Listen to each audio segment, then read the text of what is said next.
ಇತ್ತೀಚೆಗೆ ಕರ್ನಾಟಕದಲ್ಲಿ ಕಾಂಗ್ರೆಸ್ ನಾಯಕರು ಕೆಲವರು ಆರ್ಎಸ್ಎಸ್ ವಿರುದ್ಧ ಸಿಕ್ಕಾಪಟ್ಟೆ ಮಾತನಾಡ್ತಾ ಇದ್ರು. ಸಚಿವ ಪ್ರಿಯಾಂಕ್ ಖರ್ಗೆ ಸೇರಿದಂತೆ ಯಾರು ಏನೇ ಮಾತನಾಡಿದ್ರು ಡೋಂಟ್ ಕೇರ್ ಅನ್ನೋ ರೀತಿಯಲ್ಲಿ ಆರ್ಎಸ್ಎಸ್ ಉತ್ತರವನ್ನು ಕೊಟ್ಟಿದೆ. ಇವತ್ತು ಬೆಂಗಳೂರಿನಲ್ಲಿ ಆರ್ಎಸ್ಎಸ್ ಮುಖ್ಯಸ್ಥರಾದಂತಹ ಮೋಹನ್ ಭಾಗವತ್ ಅವರು ಒಂದು ಸಂವಾದ ಕಾರ್ಯಕ್ರಮದಲ್ಲಿ ಭಾಗವಹಿಸಿದರು. ಹಲವಾರು ಪ್ರಶ್ನೆಗಳಿಗೆ ಉತ್ತರ ಕೊಟ್ಟಿದ್ದಾರೆ. ಆರ್ಎಸ್ಎಸ್ ಯಾಕೆ ನೋಂದಣಿಯಾಗಿಲ್ಲ, ಆರ್ಎಸ್ಎಸ್ಗೆ ಫಂಡಿಂಗ್ ಎಲ್ಲಿಂದ ಬರುತ್ತೆ, ಆರ್ಎಸ್ಎಸ್ಗೆ ಯಾವ್ಯಾವ ಧರ್ಮದವರು ಬರ್ಬೋದು, ಹೀಗೆ ಹಲವಾರು ಪ್ರಶ್ನೆಗಳಿಗೆಲ್ಲ ಡೀಟೇಲ್ಡ್ ಉತ್ತರವನ್ನು ಕೊಟ್ಟಿದ್ದಾರೆ. ಜೊತೆಗೆ ನಮ್ಮ ಆರ್ಎಸ್ಎಸ್ ಶಾಖೆಗೆ ಯಾವ ಧರ್ಮದವರು ಬೇಕಾದರೂ ಬರಬಹುದು, ಆದರೆ ಭಾರತಾಂಬೆಯ ಮಕ್ಕಳಾಗಿ ಬರಬೇಕು ಅಂತಕ್ಕಂಥ ಮಾತನಾಡಿದ್ದಾರೆ. ಜೊತೆಗೆ 142 ಕೋಟಿ ಭಾರತೀಯರು ಮನಸ್ಸು ಮಾಡಿದರೆ ನಾಳೆನೇ ಭಾರತ ಹಿಂದೂ ರಾಷ್ಟ್ರವಾಗುತ್ತೆ ಅಂತಕ್ಕಂಥ ತಮ್ಮ ಆರ್ಎಸ್ಎಸ್ನ ಸಂಕಲ್ಪವನ್ನು ಕೂಡ ಹೊರಗೆ ಹಾಕಿದ್ದಾರೆ.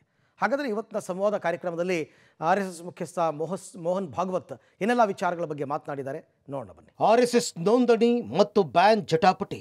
ಆರ್ಎಸ್ಎಸ್ ನೋಂದಣಿ ಬಗ್ಗೆ ಮೌನ ಮುರಿದ ಭಾಗವತ್. ಬ್ರಿಟಿಷರ ಬಳಿ ಆರ್ಎಸ್ಎಸ್ ನೋಂದಣಿ ಮಾಡಿಸಬೇಕಿತ್ತ?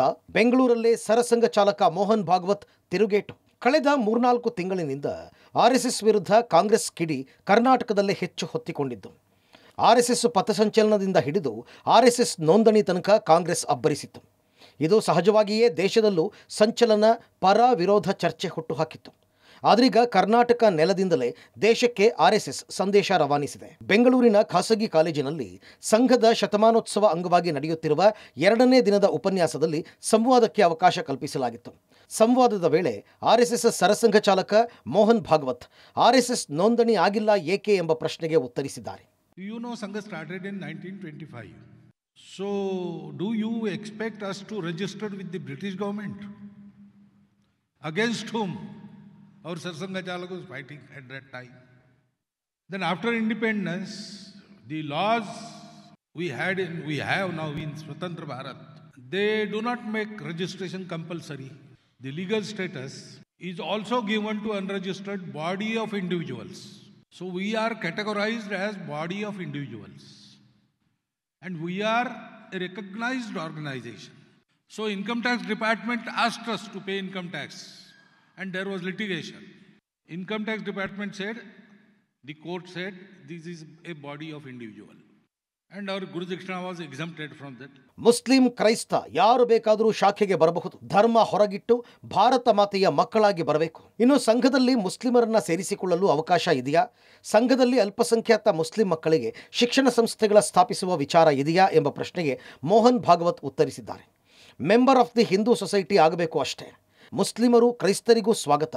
ಆದರೆ ಬರುವವರು ಧರ್ಮ ಹೊರಗಿಟ್ಟು ಹಿಂದೂ ಸಮಾಜವನ್ನು ಒಪ್ಪಿಕೊಂಡು ಶಾಖೆಗೆ ಬರಬೇಕು ಎಂದಿದ್ದಾರೆ. No Brahmin is allowed in Sangha. No other caste is allowed in Sangha. No Muslim is allowed, no Christian is allowed, no Shaiva, no Shakta. Only Hindu is allowed. So people with different denominations, Muslims, Christians of any denomination, they can come to Sangha. Keep your separateness out. Your speciality is welcome. But when you come inside Shakha, you come as son of Bharat Mata, member of this Hindu society. So Muslims come to Shakha, Christians come to Shakha, as all other castes from the routinely Hindu society, routinely called Hindu society, they also come to Shakha. But we don't take their count and we don't ask who they are. We are all sons of Bharat Mata. That is how Sangha works. The outreach to hitherto untouched sections or hitherto kept away from the society, such sections, we have to specifically contact them. So there is outreach program. Hindu ರಾಷ್ಟ್ರವಾಗಿಸಲು RSS ಸಂಕಲ್ಪ. 142 ಕೋಟಿ ಜನ ಒಂದಾದರೆ ಹಿಂದೂ ರಾಷ್ಟ್ರ ಆಗತ್ತೆ. ಎಲ್ಲಾ ಮುಸ್ಲಿಮರನ್ನ ಜಿಹಾದ್ಗಳೆಂದು ಕರೆಯಲು ಆಗಲ್ಲ. ಭಾರತವನ್ನ ಹಿಂದೂ ರಾಷ್ಟ್ರವಾಗಿಸಲು ಆರ್ಎಸ್ಎಸ್ ಸಂಕಲ್ಪ ತೊಟ್ಟಿದೆ. 142 ಕೋಟಿ ಜನರು ಮನಸ್ಸು ಮಾಡಿದರೆ ನಾಳೆ ಬೆಳಿಗ್ಗೆಯೇ ಹಿಂದೂ ರಾಷ್ಟ್ರ ಆಗಬಹುದು ಅಂತ ಘೋಷಣೆ ಮಾಡಿದ್ದಾರೆ.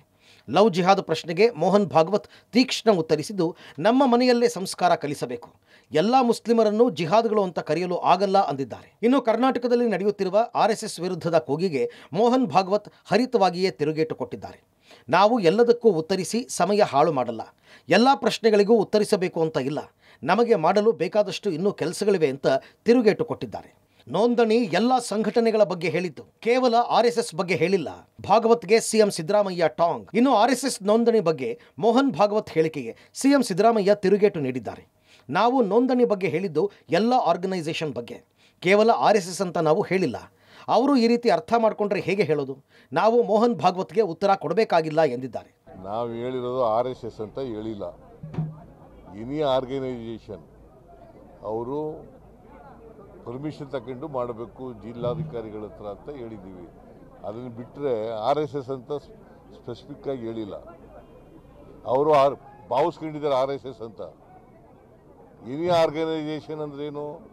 ಎಲ್ಲ ಸಂಘ ಸಂಸ್ಥೆ. ಆಮೇಲೆ ಹೇಳಿ, ಭಾಗವತ್ ಹೇಳೋದಕ್ಕೆಲ್ಲ ನಾವು ಉತ್ತರ ಕೊಡೋಕ್ಕಾಗಲ್ಲ.